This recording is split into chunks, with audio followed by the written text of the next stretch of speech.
I'd like to begin by thanking so many of you who have booked me and proposed me to your clients these many years. Together we have made a big difference. That's why I'm so excited to talk to you about my new book coming out in January, titled Stepping Up: How Taking Responsibility Changes Everything. Companies like Kimberly-Clark, Walmart, and McDonald's have already booked me to bring this important message to their people. I think finger-pointing and blame, as well as a lack of personal responsibility, is one of the biggest problems facing most companies, most families, and even society itself. In a company, for example, people are always saying that someone else needs to change, my boss, the other department, and people are often saying that someone else should do something about the big problems that we face in our world today. This is a book about not being a victim, but instead claiming our power to change things. It is about not talking about what someone else needs to do, but about stepping up and taking action ourselves. Studies show that Americans are feeling more like victims today than at any time in the last 40 years. My message in the book and in my talks is simple and profound. When we stop looking to anyone else to change or lead change, we are more powerful, have a bigger impact, are happier, and are more successful. Whenever we're pointing out to someone else, our spouse, our boss, our company, and telling them to change, we are feeling and acting like victims. This does not mean, by the way, that your boss might not be a tyrant. Your spouse may be partly to blame for the problems you're having. The market is, in fact, tough, and the other department may not be doing their part. It's just that you can't fix them. You can only fix yourself. It's really a place of great power. Stepping up is also about stepping up our personal game. I spoke recently to a group of sales associates at a very successful mutual fund company. The salespeople were all good, but the company was challenging them to get even better.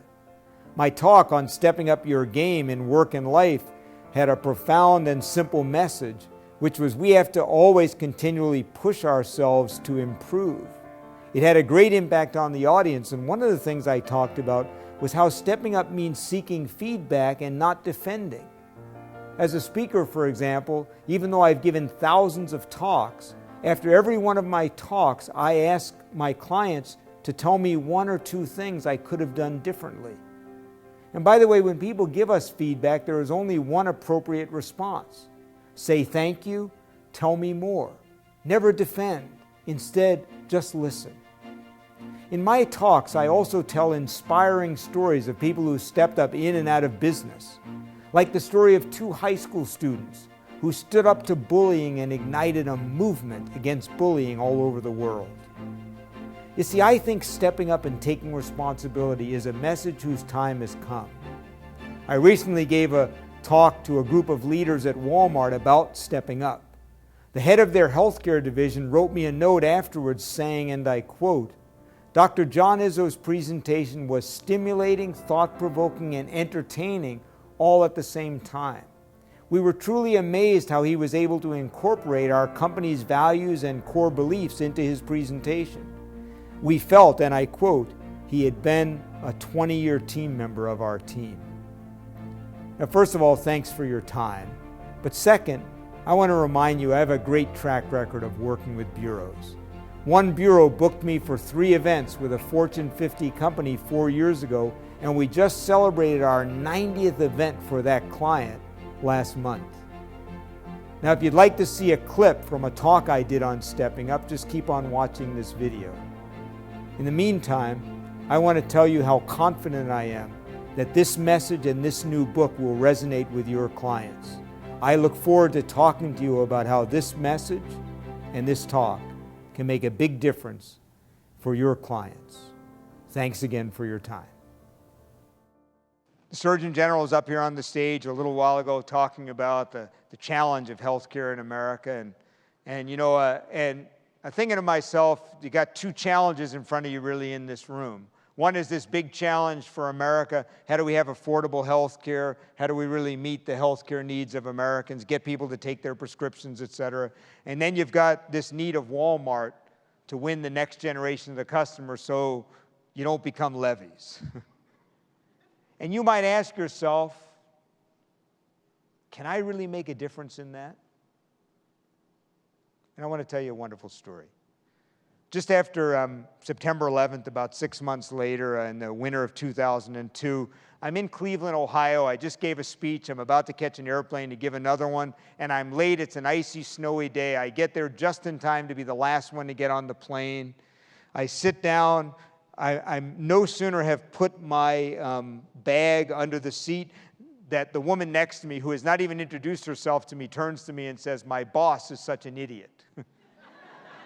I said, "Excuse me?" She said, "My boss is such an idiot. He's sending me up to this godforsaken place. They never buy anything. They never will buy anything. My boss is such an idiot." Now, the guy across the aisle overhears her and says, "Lady, not only is your boss an idiot," he said, "but the people who run this airline are idiots." He said, "Look at this, no leg room." He said, "They lost my bag last week." He said, "We're late as always." He said, "Look at the ice on these wings. We're going to die on this thing."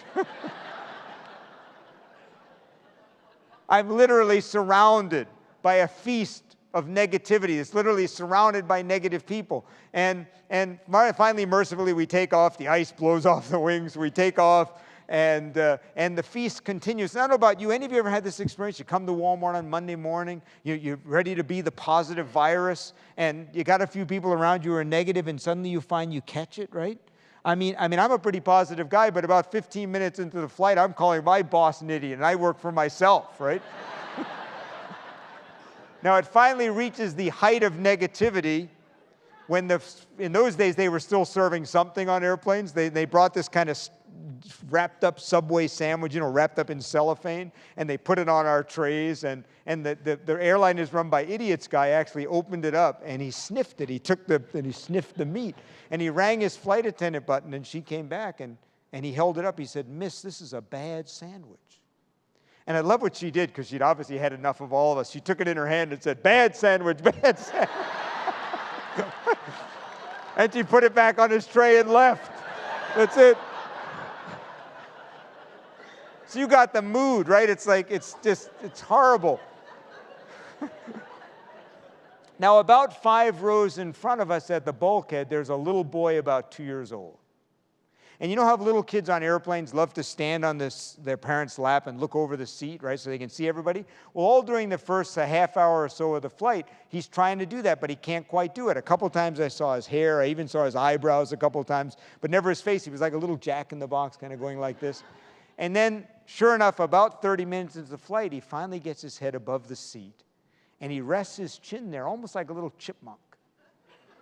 And it's almost like he didn't realize we were all on the plane with him, because as soon as he saw us, he just smiled.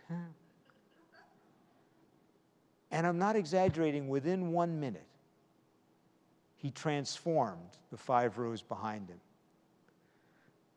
The airline is run by idiots. Guy was going like this, trying to get him to smile again. My boss is an idiot lady, turned to me and said, "You got kids?" "Yeah, 3. How many you got? 2. How old are they?" She said, "We should be a little more positive like that kid. Why don't you go get him? Go get him." So I went up to his mother and said, "Could we borrow him for a while?" She said, "Sure, go for it," right? "He's all yours. 2 years old. It's all yours." I bring him down. He's dancing in the aisles for us. We're all having fun.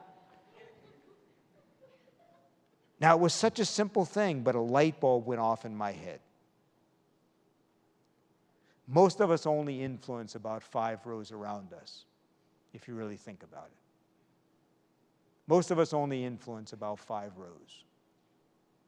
But in that 5 rows, we have tremendous influence. Like, how much influence realistically are you going to have on whether Walmart wins the next generation customer or becomes Levy's?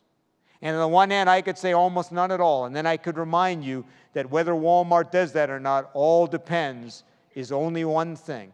Aggregately, what every one of you and the thousands of people that work at Walmart do in your 5 rows. Nothing more. If you step up in your 5 rows, and you step up in your 5 rows, and you step up in your 5 rows, and you step up in your 5 rows, Walmart wins the next generation. What about bullying in schools? I love what that kid Travis said when they interviewed him on national television. He said, "I don't think we stopped bullying that day." He said, "But if even a small percentage of us would just step up and do what we can, we could stop most of it." What he really was saying was, if just a few kids like us stepped up in their school and stepped up in their school, in their 5 rows and in their 5 rows and in their 5 rows, maybe bullying could stop. Think about even the biggest problems we face, like global warming. And I want to take hats off to Walmart. You have taken a leadership role in doing something about greening business, and I want to add my admiration for that. But think about this for a minute. How are we going to stop global warming? I'll tell you how. 5 rows at a time. The car you drive, the decisions you make, what you recycle and you don't recycle, 5 rows at a time. And think about healthcare in America. Walmart can't solve it, but in your 5 rows, you're doing your part. And I want to remind you before you leave this room, what you do in your 5 rows, whether it's for that woman who was in my post office that day, for that kid who needs glasses, that senior who needs prescription, if you add those 5 rows up together, you make something really great. And I want to thank you for doing it. Keep it up. God bless you, and thank you for having me. Thanks so much. Thank you. Thank you so much. Thank you. Thank you. Thank you so much. Thank you. Thanks. Thank you.